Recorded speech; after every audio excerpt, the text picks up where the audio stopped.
Configure basic settings. Set date and time format according to your preference. Check 24-hour for 24-hour time format. Uncheck for 12-hour format. Set the time manually.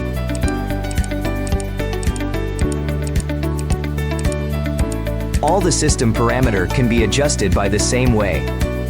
Then select country code from South Africa, others 50 Hz, and others 60 Hz.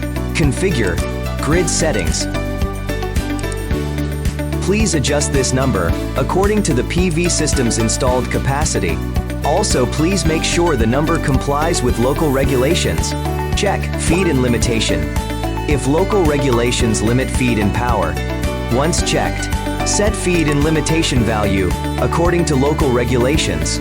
Set third-party power according to the on-site installation conditions. Set site import power limit. Recommended limit equals current rating of the household main circuit breaker times grid voltage.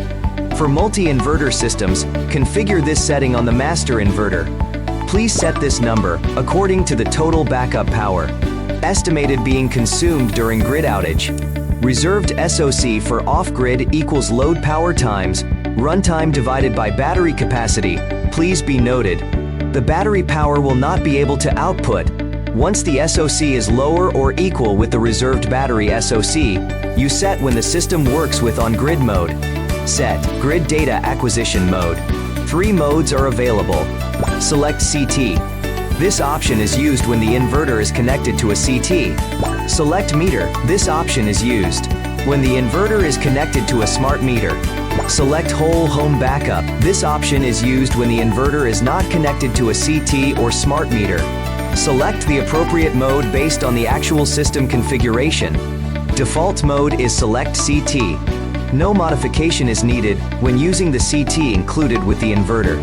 Adjust primary rated current and secondary rated current based on the CT specifications if the inverter is connected to a smart meter. Choose select meter. The supported meter model is DTSU 66620 with an external CT rated at 100 amps, 333 millivolts. The meter and CT are not included and must be purchased separately from SUNGROW. Set the remaining parameters on this page based on the meter and CT specifications, as well as the actual site conditions. Select the CT specification according to the grid connection point current. If the sampling current exceeds 100 amps, contact SUNGROW for a higher rated CT. If all household loads are connected to the inverter's backup port, whole home backup scenario, the system can operate without installing a CT or meter.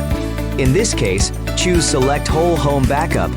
But if a CT or meter is connected in a whole home backup scenario, it is recommended to set the mode to select CT or select meter accordingly. Configure battery settings.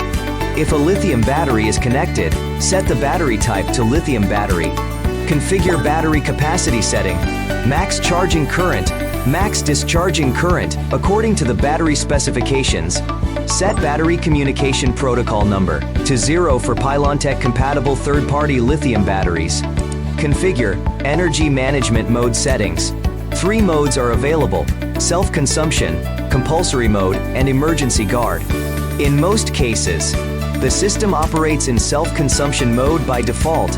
In self-consumption mode, be sure to turn off the DC switch before forced discharging. PV generation usage priority: load, then battery charge, then feed in. Load supply priority: PV generation, then battery discharge, then energy purchasing. Compulsory mode: intended for use by maintenance personnel only. This mode allows manual setting of charging to discharging power to force battery charging or discharging for maintenance purposes. During on-site maintenance, be sure to turn off the DC switch before forced discharging. Emergency guard mode: mainly used for preparing backup power in anticipation of disasters. Make sure to set emergency reserved SOC in emergency guard mode. The system ensures loads are supplied while PV and grid power charge the battery up to the emergency reserved SOC. Once reached, the grid draw stops, but excess PV power can continue charging the battery. It is recommended to set a relatively high value to ensure the battery retains enough SOC to sustain power supply in off-grid operation. Configure multi-function port. Select no connection when no device is connected to the inverter's multi-function port. Select DG connected when a diesel generator is connected to the inverter's multi-function port. Forced stop. When set to forced stop, the inverter disconnects the DU relay, and the genset stops running. Set the following parameters based on the generator specifications and operational requirements. Max permitted charging power from AC. Maximum genset charging power for the battery. Nominal power of genset. Rated power of the genset. Forbid genset nighttime operation. When enabled, you can set a time window during which the genset will not operate.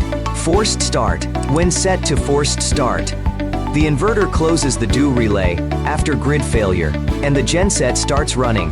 Controlled by SOC. When set to controlled by SOC mode, genset start at stop is controlled by battery SOC. Lower limit of SOC to start genset. The lower SOC threshold to start the genset. Upper limit of SOC to stop genset. The upper SOC threshold to stop the genset.